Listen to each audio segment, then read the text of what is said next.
ఎప్పుడైనా ఒక విషయం గుర్తుపెట్టుకోవాలమ్మా, భగవంతుడు భక్తుడికి బాధ కలిగి భక్తుడికి చాలా ఇబ్బంది కలిగేటువంటి పరిస్థితుల్లో భగవంతుడు తప్పకుండా తానంతట తాను దిగి వస్తాడు. వచ్చినటువంటి అవతారం నరసింహ అవతారం. మామూలుగా రాలేదేనా, స్తంభంలోంచి ఉద్భవించాడు.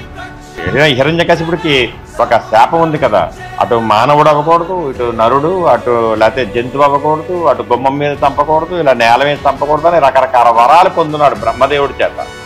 మరి చంపడానికి వచ్చేటప్పుడు ఆ వరాలన్నిటిని అధిగమించి కదా రావాలి ఈయన. అలా రావాల్సిన సందర్భంలో ఏం జరిగింది?